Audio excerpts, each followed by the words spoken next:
Bismillahirrahmanirrahim. Wa ila Thamud akhahum salihah. Saya akan mengkisahkan kisah Nabi kedua dari 4 Nabi yang merupakan Nabi Arab, yakni kisah Nabiullah Saleh alaihi salatu wassalam.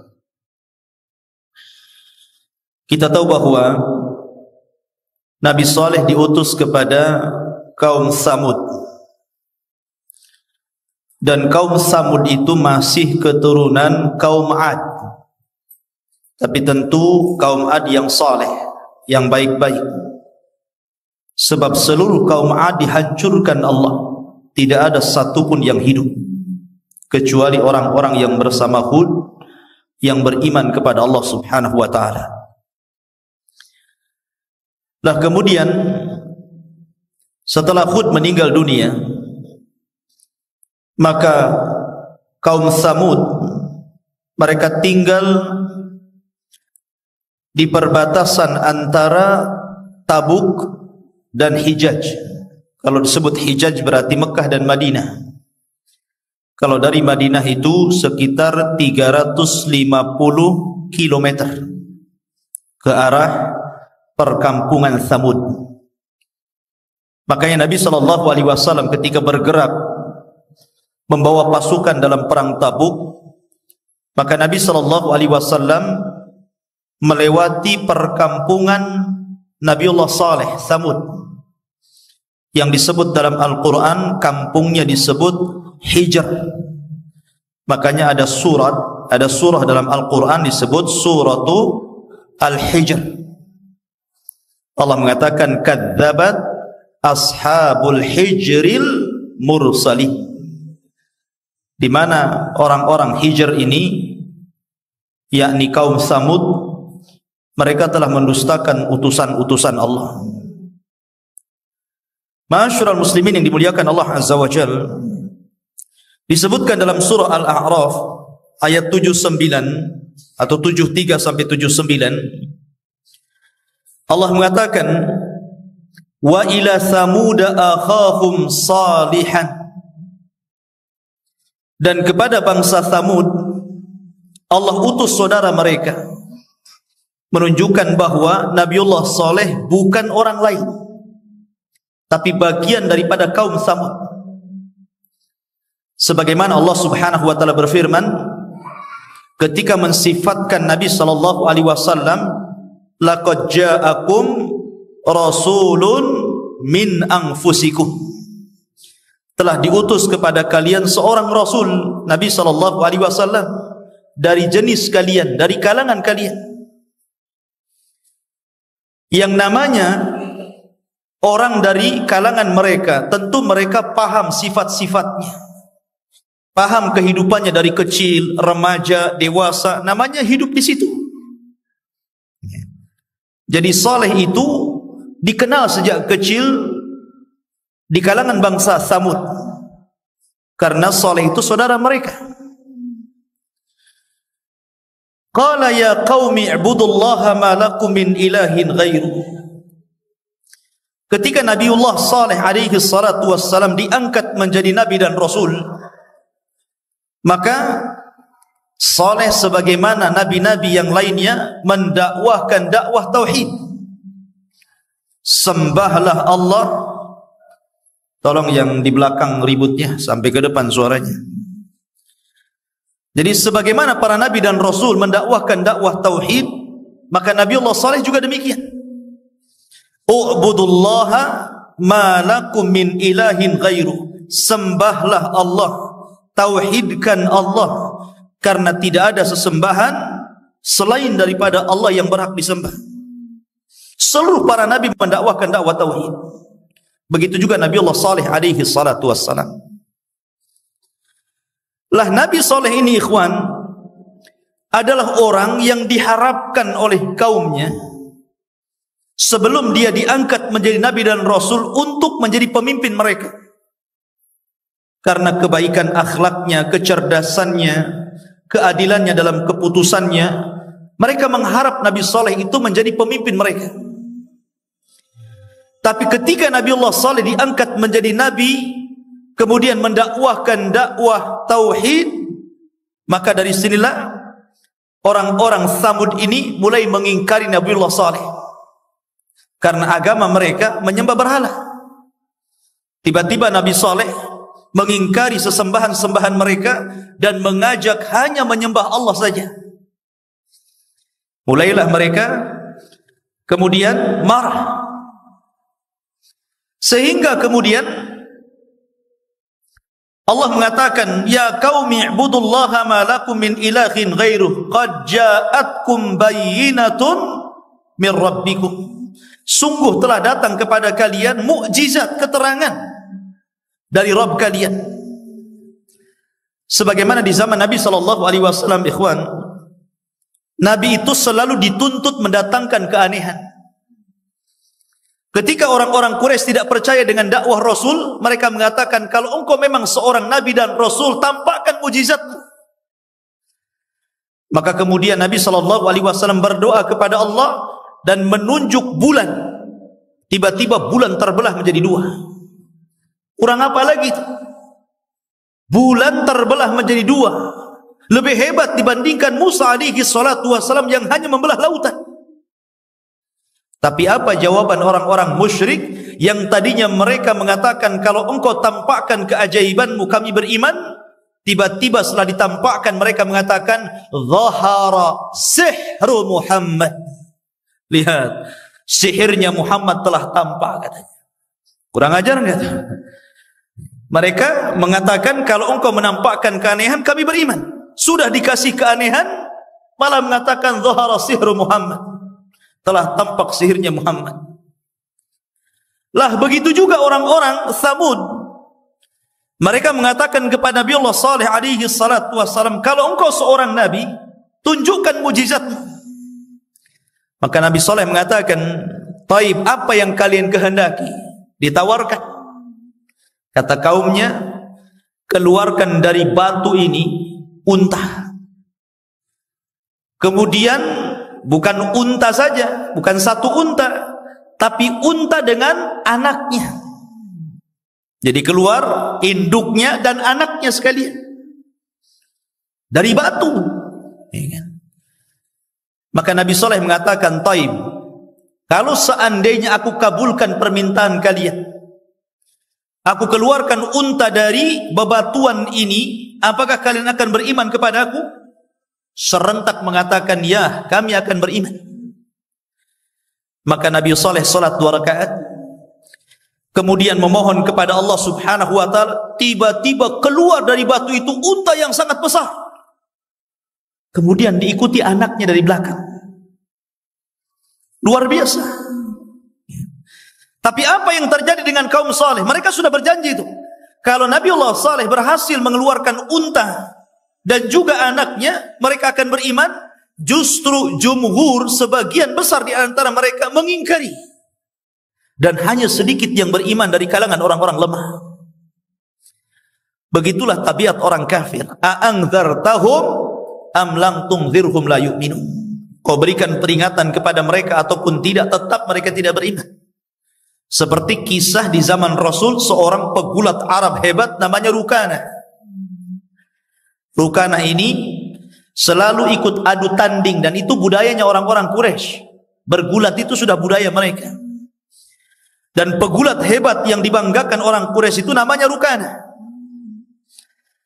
Nabi masyhur tentang nama Rukana itu. Suatu ketika Rasul sedang naik unta, ketemu dengan Rukana di tengah jalan. Tidak ada orang, Rasul dan Rukana saja. Kata Nabi SAW, ya Rukana, aku tahu engkau pegulat hebat. Bagaimana kalau ku tantang dirimu? Kata Rukana, baik. Kalau seandainya aku bisa mengalahkan wahai Muhammad, apa imbalannya? Kata Nabi SAW, ambil unta yang kutunggangi ini. Tapi kalau seandainya aku kalahkan dirimu wahai Rukana, masuklah ke dalam agamaku. Rukana sudah melirik unta Rasul. Unta Rasul itu unta mahal, unta merah. Mungkin kalau sekarang ini kendaraan mungkin bawa Fortuner gitu kan. Ayo kelai dengan saya. Kalau saya kalah ambilnya Fortuner. Akhirnya kelahi Nabi SAW dengan Rukanah ini bergulat. Rukanah tidak paham bahwa seorang Nabi itu memiliki kekuatan 40 orang laki-laki kekar. Dalam riwayat 10 laki-laki kekar. Ibaratkan Rukanah ini melawan 10 laki-laki kekar atau 40 laki-laki kekar gitu kan. Sekali hantam, sekali tunjang, terlemparlah dia. Kata Nabi SAW, ya Rukanah, ingat perjanjianmu ya. Kalau ku kalahkan dirimu, kau akan masuk Islam. Tapi Rukanah mengatakan, ya Muhammad, siapa saksinya? Kalau aku bersyahadat kepadamu, aku bisa saja mengingkari, aku tidak pernah masuk Islam, karena tidak ada saksi. Ya. Maka Nabi SAW, bagaimana kalau ku saksikan pohon itu? Aku jadikan pohon itu jadi saksinya. Maka Rasul mengisyaratkan kepada salah satu pohon, kayak film kartun, pohonnya jalan, akarnya naik, kemudian akarnya jalan. Menghadap Nabi SAW, kemudian mengucapkan salam. Rukanah kaget, tengok pohon tercabut dari akarnya, kemudian akarnya berjalan, menghadap Rasul, salam lagi. Lari Rukanah. Kata Rukanah, zahara sihru Muhammad. Ya, Muhammad tukang sihir. Macam mana dia bisa menjadikan pohon itu berjalan dan bisa mengucapkan salam? Itu lihat, orang kafir, ikhwan.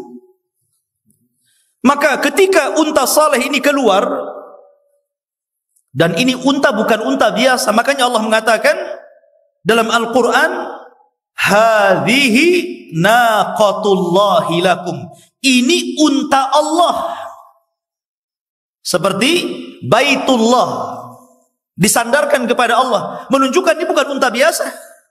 Ini unta Allah karena memiliki keistimewaan sebagaimana Baitullah, karena disandarkan kepada zat yang maha mulia Allah subhanahu wa ta'ala. Unta ini besar. Nanti saya akan kisahkan, air susunya saja cukup untuk memberi minum satu kabilah Tsamud setiap 2 hari sekali. Masya Allah. Baik. Kemudian Allah subhanahu wa ta'ala berfirman lagi dalam surah Al-A'raf, masih dalam surah Al-A'raf, hadhihi naqatullahi lakum ayatan, sebagai tanda untuk kalian. Walaupun orang-orang ini mendustakan, ikhwan, tetap saja manfaat unta ini mengalir kepada mereka. Akhirnya Nabi Saleh mengatakan kepada kaum Tsamud, sesungguhnya unta ini akan mendatangkan keberkahan kepada kalian. Jangan pernah disentuh. Fadaruha, biarkan dia. Ta'kulu fi ardillah, makan di bumi Allah sesukanya. Wala tamassuha bisu, dan jangan kalian menyentuhnya dengan keburukan. Fayakhudakum adzabun alim, sebab kalau engkau sentuh dengan keburukan, maka akan datang azab yang pedih kepada kalian. Kemudian Saleh mengatakan, biarkan mereka atau unta ini makan, terserah dia. Kalau masuk ke kebun kalian, biarkan saja, jangan dihalau. Dan sebagai timbal baliknya, ketika satu hari unta ini minum, kalian jangan minum. Jangan mengambil air dari sumur yang unta ini minum di situ. Tapi kalian boleh mengambil air susunya. Tapi ketika satu hari unta ini tidak minum di sumur itu, kalian boleh mengambil air dari situ. Akhirnya apa yang jadi kesepakatan? Sepakat nih orang-orang Tsamud ini, walaupun mereka kufur kepada Nabi Saleh, sepakat. Subhanallah, unta ini besar. Kalau tidak besar, bagaimana air susunya bisa memberi minum kepada ribuan kaum Tsamud? Ini kan mujizat satu unta, tapi susunya itu kayak pabrik saja, nggak habis-habis, kayak keran aja gitu kan, nggak habis-habis susunya itu, bisa ngasih minum ribuan manusia. Ini tanda-tanda luar biasa ini. Harusnya kalau orang berakal, ini memang seorang nabi membawa mujizat, tapi mereka tidak berakal. Ma'asyiral muslimin yang dimuliakan Allah subhanahu wa ta'ala, dari sini Allah ingatkan bagaimana kenikmatan yang Allah berikan kepada kaum Tsamud. Wadhkuru ij'alakum khulafa'i min ba'di 'adin. Dan ingatlah kalian ketika kalian menjadi penerus setelah kaum 'Ad. Wa bawwa'akum fil ardi, dan kalian diberikan tempat di bumi. Tattakhiduna min suhuliha qusuran wa tanhitunal jibala buyutan fadhkuru ala Allah. Kalian Allah berikan nikmat, kekayaan yang luas, penghasilan yang luar biasa, dan kalian diberikan kekuatan sampai bisa mampu membuat istana dan rumah-rumah di bukit-bukit, di pahat. Bayangkan, jadi gunung batu itu jadi istana, jadi rumah. Gimana caranya itu? Zaman sekarang ya enak saja ya, banyak peralatan. Tapi zaman itu kan manual. Tapi Allah berikan kekuatan, Masya Allah, sebagai bukti istana dan rumah-rumah kaum saleh sampai hari ini masih tetap tegak. Di satu perkampungan namanya Hijr, sampai hari ini ada bekas-bekasnya. Istananya kaum Samud itu, rumah-rumahnya kaum Samud yang ada di gua-gua cantik, ya, memberikan nilai seni yang luar biasa yang tidak sanggup dibuat orang sekarang itu. Dan ini sebagai bukti Allah sisakan peninggalan mereka, kaum Samud ini. Kemudian Allah mengatakan fadhkuru ala Allah, ingatlah dengan kebesaran-kebesaran Allah, wala ta'tsaw fil ardi mufsidin, dan janganlah kalian merusak di permukaan bumi. Tetapi ikhwan, ada satu kisah, lama-lama mereka jenuh, sehingga ada seseorang, ada dua orang. Yang pertama, orang ini menaksir seorang wanita yang sangat cantik. Tapi wanita cantik ini sudah dipengaruhi oleh syaitan. Kata wanita ini, kau boleh menikahi aku, tapi syaratnya kepala unta saleh. Kemudian yang satunya juga ada, dia mau menikahi seorang gadis, tapi orang tua gadis ini, neneknya ini, orang tuanya mengatakan perkataan yang sama. Kalau kau ingin menikahi putriku, kau harus membawa kepala unta saleh. Akhirnya dua orang ini sepakat, kalau enggak mereka enggak menikahi wanita cantik itu kan itu. Lihat, belum menikah saja perempuan itu bisa mempengaruhi, apalagi sudah menikah. Lebih besar pengaruhnya kepada suami. Kalau suami mempengaruhi istri susah, tapi kalau istri mempengaruhi suami gampang. Ngomong saja tetangga begini bi, marah antum, kejar tetangga antum, ya kan? Karena begitulah, makanya Adam alaihi salatu wassalam dia memakan buah larangan karena pengaruh siapa? Pengaruh Hawa. Makanya hati-hati kalau antum yang belum menikah itu cari istri yang pengaruhnya positif. Jangan cari istri yang pengaruhnya negatif. Bahaya. Makanya banyak sekali di zaman sekarang suami-suami yang takut istri. Antum sendiri yang ngomong lah ya. Nah, dari sini ikhwafin muliakan Allah Subhanahu wa taala, akhirnya yang dua orang ini sepakat untuk membunuh unta saleh, tapi mereka tidak langsung melakukannya. Subhanallah. Mereka datangi rumah-rumah kaum Samud minta pendapatnya. Di luar dugaan ikhwan, semua sepakat. Rupanya orang-orang yang kafir itu sudah jenuh rupanya. Memang mereka ingin, sudah sebel bahasa kita kepada Nabi Saleh dan ingin membunuhnya, tetapi belum ada penggeraknya. Jadi ketika ada dua orang ini menjadikan penggerak, sepakat semuanya. Makanya bahasa Al-Quran, fa'aqaruha fadzamzama alaihim rabbuhum bidzambihim ila akhiril ayat. Mereka menyembelih unta saleh, padahal yang menyembelih dua orang kan, tapi Allah mengatakan mereka. Maknanya karena satu kampung sepakat meridhoi dua orang ini untuk membunuhnya. Makanya bahasa Quran menggunakan mereka, padahal cuma dua orang. Ya. Akhirnya setelah disepakati para pembesarnya yang tidak suka dengan Nabi Saleh, Bahkan seluruh kaum Tsamud kecuali orang yang beriman ikut setuju, gak apa-apa, bunuh saja. Maka mereka pun kemudian siap-siap untuk membunuh unta itu. Maka 2 orang ditemani dengan orang-orang yang lain, jumlahnya 9 orang. Mereka sepakat untuk membunuh unta Saleh. Akhirnya dibunuh betulan. Ketika unta itu sedang bermain-main di kebun, didatangi itu. Kemudian langsung diikat sana sini, kemudian fa'aqaruha. Aqar itu artinya maka unta itu ditusuk lehernya sini. Nyembelih unta beda dengan nyembelih kambing dan sapi ya. Kalau nyembelih kambing harus dirobohkan.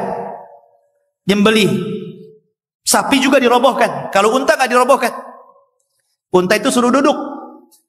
Suruh duduk tenang, baru ambil belati, congkelek. Nah, gitu aja. Udah keluar sini, dah tunggu. Unta ini nggak mungkin lari. Dia diam sampai mati. Lain dengan kambingnya. Kambing juga tergantung pemiliknya. Kata para ulama, dosa itu mempengaruhi binatang. Salah satu kalau antum berkorban, kemudian kurban antum ngamuk suka disembelih, jangan-jangan yang berkurban ini banyak dosanya. Ada sebagian ulama berpandangan seperti itu. Baik, intinya bahwa disembelihlah unta ini, tetapi anaknya lari. Anaknya ini nggak sempat ditangkap dan dibunuh, lari kemudian masuk ke dalam batu, tiba-tiba menghilang begitu. Dari sini ada terjadi khilaf ketika para ulama menjelaskan tentang binatang yang keluar dari perut bumi di akhir zaman, yang akan mengecap dan menstempel manusia dan bisa bicara dengan manusia. Ada yang mengatakan binatang yang keluar dari perut bumi itu adalah untanya Nabi Saleh. Maksudnya anak unta yang masuk ke dalam batu itu nanti akan keluar lagi di akhir zaman dan akan bicara. Itu satu pendapat.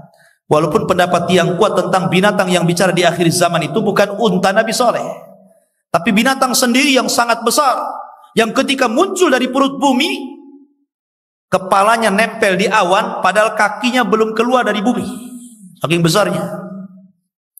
Dan dalam riwayat, walaupun riwayat ini dilemahkan, tangan kanan yang membawa stempel cincinnya Nabi Sulaiman, dan tangan kirinya membawa tongkatnya Nabi Musa. Jadi kalau dia orang yang beriman, stempel Nabi Sulaiman ini diketokkan di dahinya, maka akan keluar cahaya. Tapi kalau dia orang kafir, dipukulnya dengan tongkatnya Nabi Musa, maka akan hitam wajahnya. Sehingga ketika itu orang sudah tidak kenal lagi nama. Orang memanggil dengan sebutan mukmin dan kafir, dan tidak ada yang tersinggung. Hei mukmin, mau kemana? Ya, mau ke sini Fir, gitu kan. Ya, jadi itu saja, nggak ada lagi nama itu. Cuman mukmin kafir mukmin, tapi nggak ada yang tersinggung. Nama-nama itu akan diangkat. Cuman mukmin kafir itu aja ngomongnya. Dan itu di akhir zaman ya. Kalau orang sekarang dibilang kafir marah itu biasanya. Orang kafir dikafirkan marah biasanya kan gitu. Apalagi bukan kafir. Ya. Jadi intinya maka anaknya unta Nabi Saleh ini masuk ke dalam perut bumi ini. Lah setelah mereka berhasil membunuh unta Saleh, mulailah mereka mengarah untuk membunuh Nabiullah Saleh alaihi salatu wassalam, karena untanya sudah mati. Maka mereka kemudian membuat makar, wa makaru makran wa makarna makran walakinnahum la yash'urun. Mereka membuat makar, tapi Allah punya makar dan mereka tidak sadar. Sepakat mereka mengirim 9 orang ini untuk membunuh Nabiullah Saleh. Karena mereka tidak punya keberanian, pengecut. Maka mereka ingin membunuh keluarga Saleh dan Nabi Saleh di malam hari. Mereka tidak punya keberanian. Tidak berani di siang hari, di malam hari. Maka yang 9 orang ini yang sudah berhasil membunuh unta Nabi Saleh, mereka pun mengintai Nabi Saleh di tempat di mana Nabi Saleh dan keluarganya jalan di situ. Akhirnya mereka sembunyi di bawah bukit. Ketika Nabiullah Saleh alaihi salatu wasallam dan keluarganya berjalan di situ, tidak mungkin mereka akan menyakiti seorang nabi. Intang surullah yang surukum. Mereka adalah para penolong agama Allah. Tentu Allah akan tolong Nabiullah Saleh. Maka tiba-tiba Allah gempakan gunung, tidak sadar batu-batu dari atas gunung itu gelinding semuanya. Akhirnya menimpa 9 orang ini mati sekaligus. Nabiullah Saleh alaihi salatu wassalam ketika itu sudah memperingatkan tentang siapapun yang membunuh unta ini, maka siap-siap dengan azab yang sangat pedih. Dan rupanya mereka memang sepakat untuk melakukan pembunuhan ini walaupun mereka tidak langsung membunuh, tapi orang lain yang membunuhnya. Maka Nabi Saleh memberikan 3 hari kepada mereka akan datang azab Allah. Di hari pertama wajah mereka menguning. Di hari kedua wajah mereka memerah. Di hari ketiga wajah mereka menghitam, hitam semuanya, gosong. Mulailah mereka ketakutan. Ini azab apa yang akan menimpa kita ini? Dari situlah maka dimulai hari Kamis wajah mereka menguning, hari Jumat wajah mereka memerah, hari Sabtu wajah mereka menghitam, maka hari keempat hari Ahad ketika sebelum terbit matahari Allah subhanahu wa ta'ala merintahkan Jibril untuk berteriak. Maka berteriaklah Jibril sehingga pekikannya malaikat Jibril cukup membunuh seluruh kaum Samud. Tiba-tiba di pagi hari semua sudah menjadi bangkai di rumah-rumah mereka.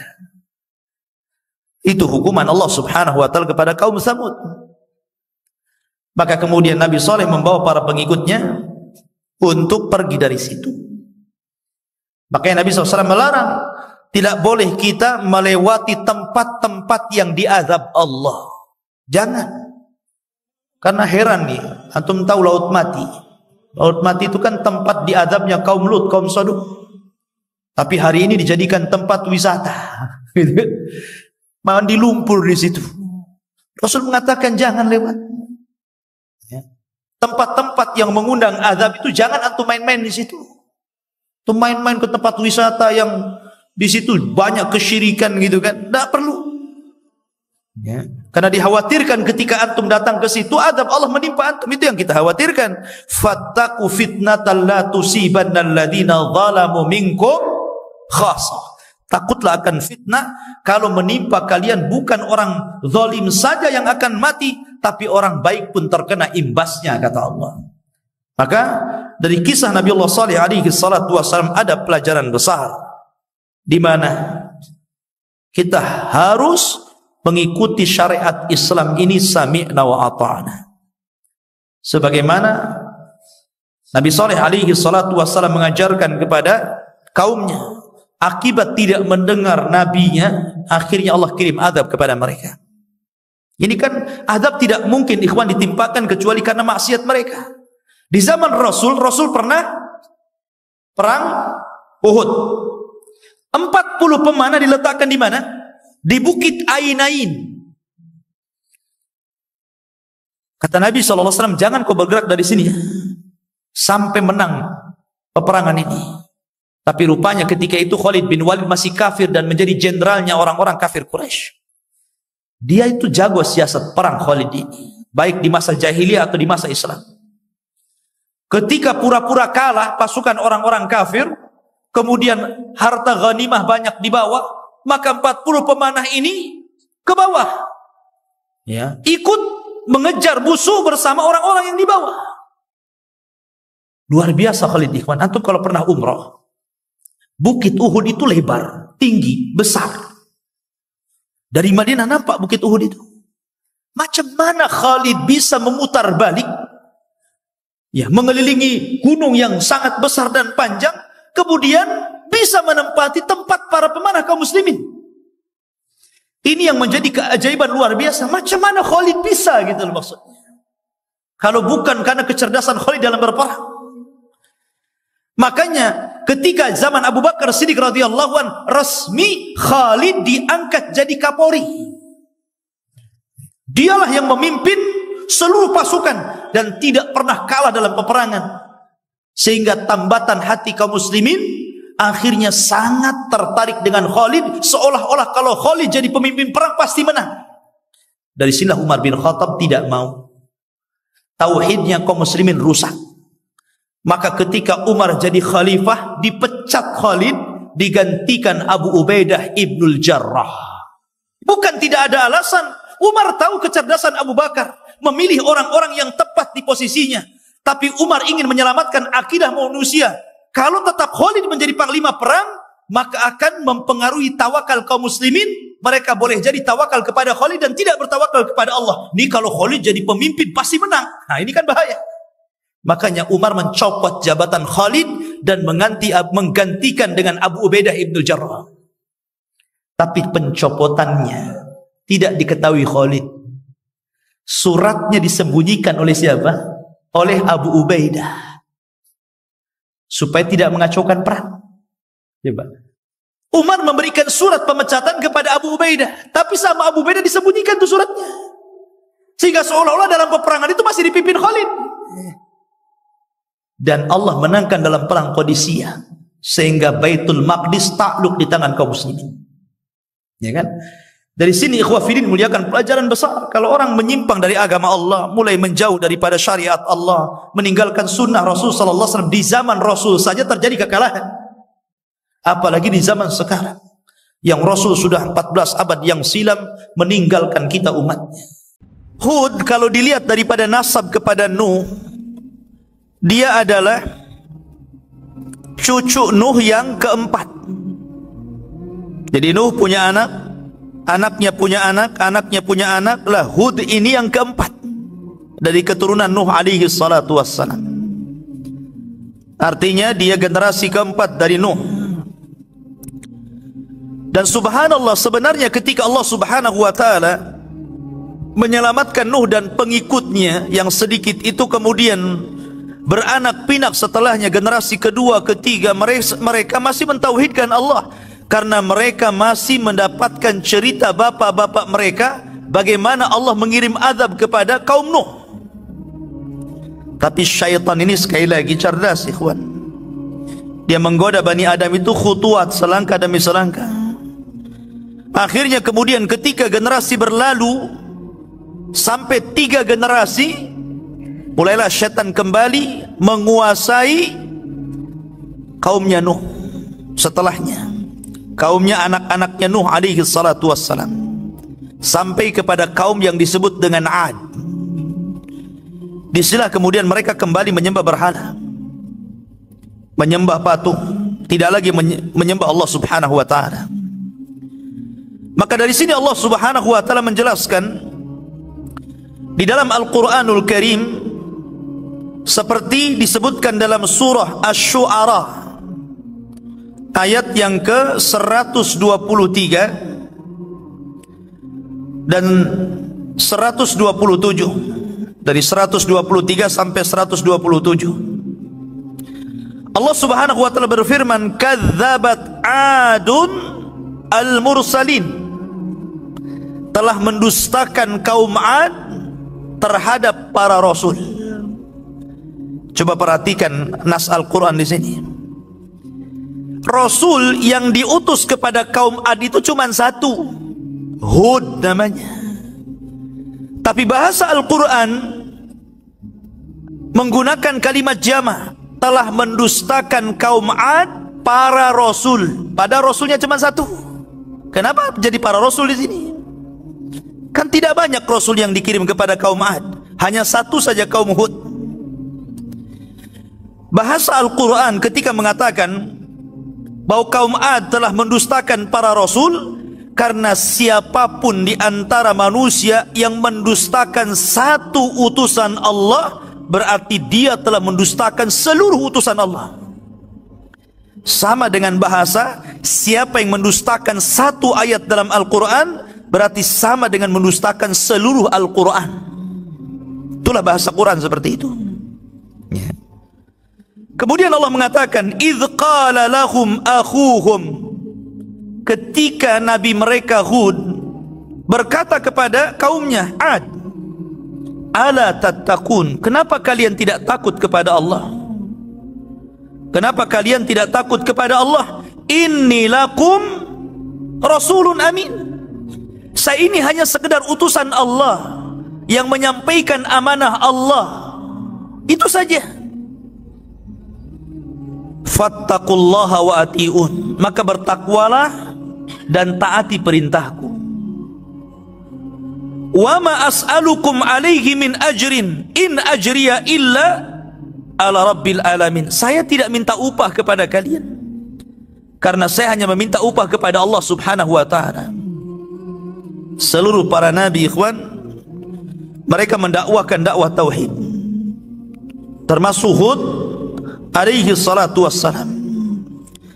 Tapi lihat jawabannya, jawaban kaum Hud yang disebutkan dalam surah Hud itu sendiri, sampai diabadikan namanya, ya, seperti Nuh dijadikan nama surat, Hud juga dijadikan nama surat dalam Al-Quran, karena dia nabi pertama dari nabi-nabi Arab. Masalahnya, kalau Nuh disebutkan nama surat karena dia rasul pertama, supaya orang tahu kenapa Nuh dijadikan nama surat sementara banyak rasul dan nabi tidak dijadikan nama surat. Karena Nuh itu rasul pertama, sebagaimana Hud adalah nabi pertama dari nabi-nabi Arab. Ma'asyiral muslimin, mereka mengatakan dalam surah Hud, qalu ya Hud ma ji'tana bi bayyinatin wa ma nahnu bitariki alihatina an qaulika wa ma nahnu laka bimu'minin. Lihat, mereka mengatakan, wahai Hud, apa yang kau datangkan kepada kami ini, kami tidak melihat ada bukti bahwa engkau seorang rasul, seorang nabi.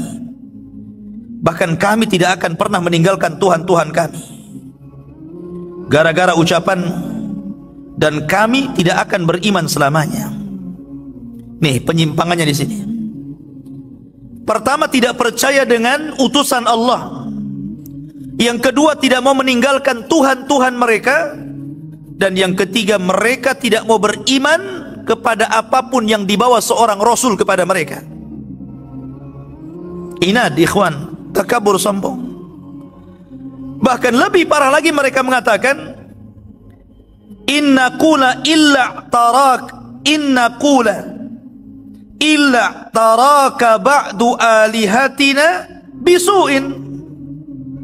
Sesungguhnya yang kami katakan, wahai Hud, kecuali engkau akan mengalami kesialan dari ucapanmu yang datang dari Tuhan-Tuhan kami. Yakin dia dengan Tuhannya tuh, ya kan? Sangat yakin kalau engkau terus menyuruh kami meninggalkan Tuhan-Tuhan kami, hati-hati ucapanmu, kau akan kewalat, bahasanya seperti itu. Tuhan-Tuhan kami bisa membuat engkau celaka. Rupanya pemahaman tatoyur itu sudah ada sejak zaman Hud sampai hari ini, ya kan? Pemahaman tatoyur artinya menganggap sial atau menganggap sesuatu itu mendatangkan manfaat karena sebuah benda. Mereka menganggap seperti itu. Di zaman Nabi SAW tatoyur ada. Jadi orang-orang jahiliyah itu kalau mereka dagang, kalau nggak ke arah Yaman, kemana? Ke Syam. Rihlatas sita'i was saif, ke Yaman dan ke Syam. Jadi kalau mereka hendak menuju Syam, maka mereka akan mengambil burung merpati, kemudian diterbangkan. Kalau terbangnya ke arah yang hendak dituju untuk berniaga, berangkat dia. Kenapa? Karena dianggap bahwa burung itu membawa keberuntungan. Tapi kalau dia berangkat ke Yaman, tahu-tahu terbangnya malah ke Syam, gak jadi itu. Kenapa? Ini tidak hoki ini. Di zaman Rasul, di zaman jahiliyah pakai burung. Tapi di zaman sekarang berkembang. Bukan pakai burung saja, ya, pakai ikan lohan, pakai burung perkutut, ya kan? Pakai burung beo tengah malam, burung hantu, macam-macam burung. Lah ini kan masalah, ikhwan. Bukan hanya burung, bukan hanya ikannya, sampai ke angka ada yang sial. Angka berapa tuh? Angka 13. Angka sial katanya. Coba bayangkan angka disial-sialkan. Angka kan nggak salah ya kawan. Dan kalau tidak ada 13-nya kan nggak lengkap angka itu. Mana pula kan gitu. Lah ikhwah fillah muliakan Allah Subhanahu wa taala, dari sini berkembang tatoyur itu memang berkembang seperti itu sampai hari ini. Ada yang tatoyur dengan suara, ada yang tatoyur dengan mimpi, ada yang tatoyur dengan yang didengar, ada yang tatoyur dengan benda, kan begitu sekarang ini. Tatoyur banyak. Sampai ada orang zaman dulu tuh ya, kalau tangan kiri kesemutan, mau dapat apa tuh katanya? Mau dapat duit ya. Kalau tangan kanan yang kesemutan dikejar debt collector katanya. Jadi sampai seperti itu ya. Subhanallah. Dulu tidak boleh anak gadis katanya kalau makan di depan pintu nanti nggak laku gitu kan. Macam-macam tatoyur. Ada orang melahirkan kemudian ari-arinya harus dikubur. Kemudian dikasih lampu. Kemudian dikasih payung takut kehujanan. Kalau asal buang itu katanya akan gentayangan, ganggu adeknya. Coba adeknya pula deh. Hari-hari disebut adeknya kan. Di mana akalnya? Ya kan? Lah ini di zaman Nabi Hud alaihi salatu wassalam, itulah akidah mereka. Menganggap bahwa patung itu membawa sial. Hati-hati kamu ya bahasa kita. Jangan coba-coba mencela Tuhan kami, nanti Tuhan kami akan menimpakan keburukan kepada Anda. Tetapi apa jawaban Nabi Hud? Qala inni ushhidullaha. Saya bersaksi kepada Allah. Washhadu, dan saksikan oleh kalian. Anni bari'un mimma tusyrikun. Saya berlepas diri dari apapun yang kalian sekutukan. Dan inilah makna Islam.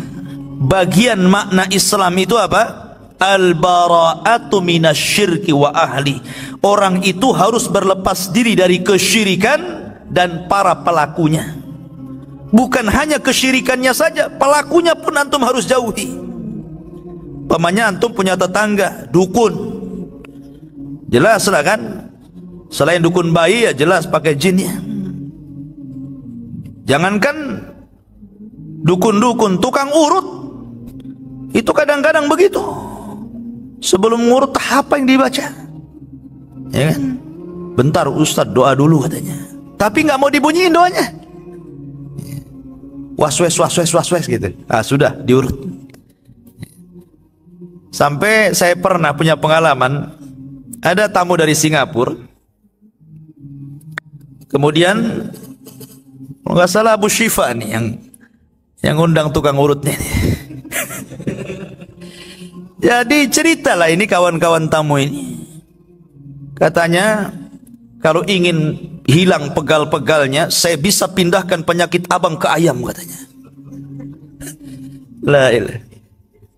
Adalah yang kayak gini. Ini kan sampai tukang urut loh, sampai seperti itu. Dia bukan dukun, tukang urut.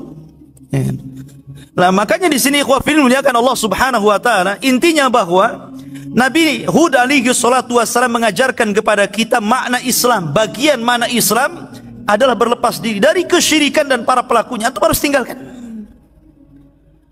Dari sini ikhwah fillah muliakan Allah Subhanahu wa taala, bahwa dakwah tauhid itu adalah dakwah yang utama dan pertama, karena itulah misi para nabi dan rasul.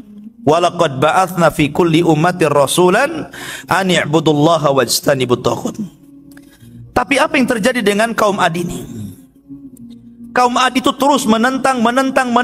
Akhirnya waktu apa yang Hud alaihi salatu wassalam katakan kepada mereka, bahwa kalau mereka tidak beriman, maka tunggu adab Allah akan sampai kepada kalian. Tapi mereka tidak percaya. Dari situlah kemudian Allah Subhanahu wa taala memukodimahi, memulai adabnya dengan apa? Dengan cara paceklik 3 tahun. Sementara kaum Ad itu penghasilan mereka dari pertanian. Coba bayangkan kalau seandainya orang di pinggir laut nelayan gitu kan nggak mungkin ada cerita laut surut. Ada laut surut sampai ke tanah? Nggak ada kan itu. Artinya kalau yang di pinggir laut itu paling mungkin musibahnya ombak atau yang lain gitu kan. Lah kalau petani, air. Kalau petani itu, ya.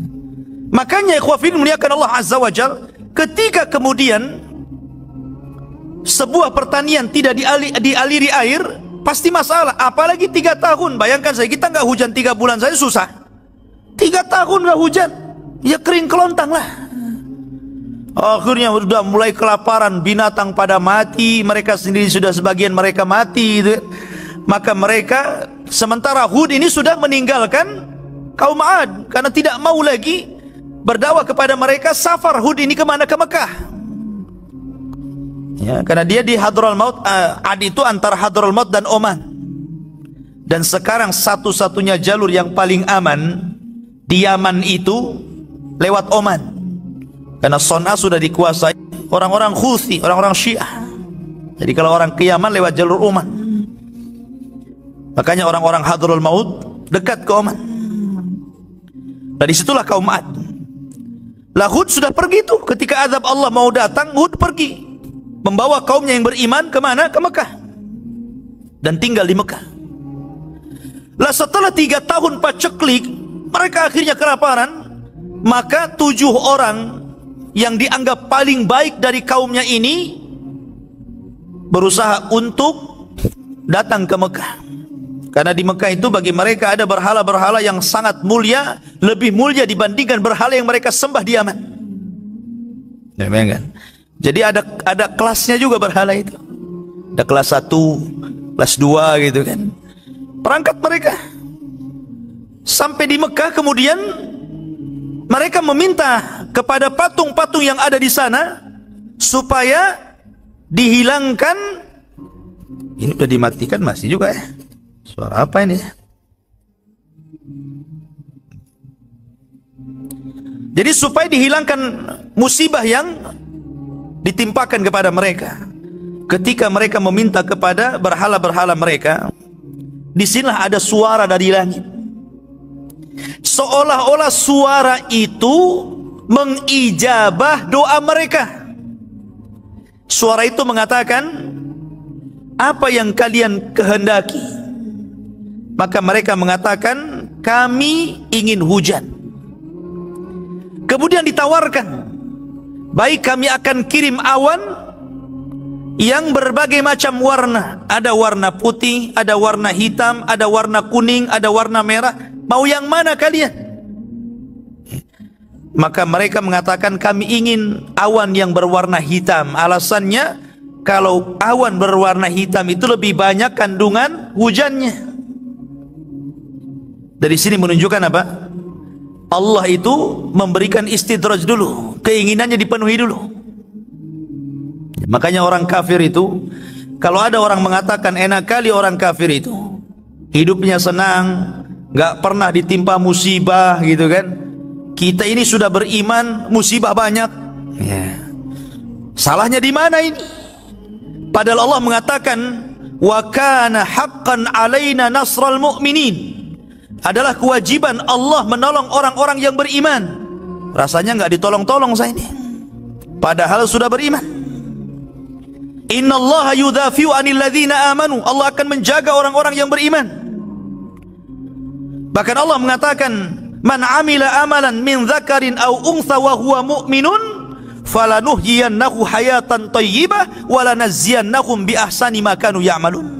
Siapa yang beramal soleh dari laki-laki dan perempuan sementara dia beriman, maka kami akan cukupkan kehidupannya di dunia dan kehidupannya di akhirat. Ustadz kami ini sudah beriman, agama kami Islam, tapi nggak pernah dicukup-cukupkan tuh hidupnya. Orang kafir kok enak kali hidupnya.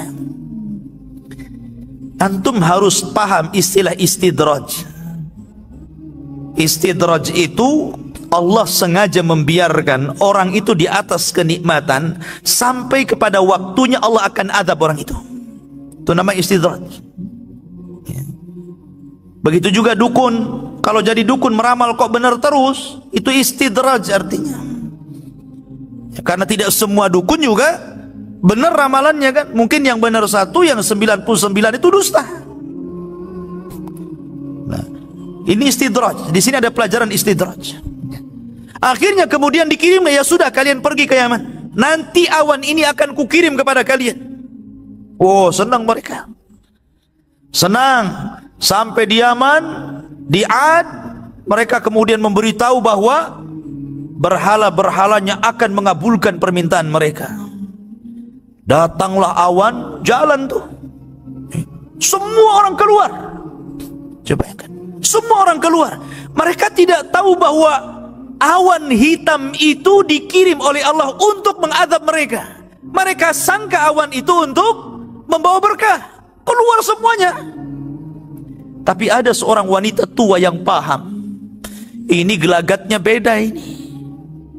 Ini bukan hujan nampaknya. Akhirnya Allah subhanahu wa ta'ala betul-betul kirimkan azabnya. Rupanya awan itu membawa angin. Angin yang sangat dahsyat sekali dan pekikan yang luar biasa. Sampai-sampai Allah mengatakan sorsor. Sorsor itu angin, di dalamnya ada pekikan yang bisa memutuskan gendang telinga manusia. Jadi dikirim angin yang sangat dingin sekali masuk ke dalam badan, kemudian telinganya hancur. Itu permulaan tuh. Kemudian setelah itu mereka diangkat oleh angin ke langit, nggak turun-turun. Sab'a layalin wa thamaniyata ayyam. Berapa hari di langit tuh? Sab'a layal, 7 hari ngapung di langit. Dan 8 hari, 7 malam, 8 hari diputar-putar sama angin di langit. Coba bayangkan tuh, diangkat, tidak ada satu jiwa pun, anak-anak, orang tua, laki-laki ngapung semua ke atas. Kemudian setelah 7 malam 8 hari, maka Allah subhanahu wa ta'ala kemudian timpakan ke bumi seperti tunggul-tunggul kurma dalam bahasa Quran. A'jazi nakhlin khawiyah. Seperti tunggul kurma. Antum kalau pohon kelapa itu ya dijatuhkan dan jatuhnya lurus, nancap di bumi itu. Ini kepala di bawah, kaki di atas. Kemudian dilesatkan dari langit dan nancap tuh kepalanya di situ. Jadi paku. Lihat ngeri ini azabnya kaum Ad ini. Dan tidak disisakan satu jiwa pun. Makanya Nabi SAW ketika mengisyaratkan orang-orang Khawarij, apa kata Rasul? La in adraktuhum la aqtulannahum qatla adin. Kalau kudapati mereka orang-orang Khawarij, maka kumusnahkan sebagaimana Allah musnahkan kaum Ad. Tidak ada satu jiwa yang disisakan Allah. Hud, ya kan? Maka Hud kemudian selamat dari azab, kemudian diselamatkan kaumnya, dan begitulah Allah subhanahu wa ta'ala mengakhiri akibat orang-orang yang kufur dan akibat orang-orang yang beriman.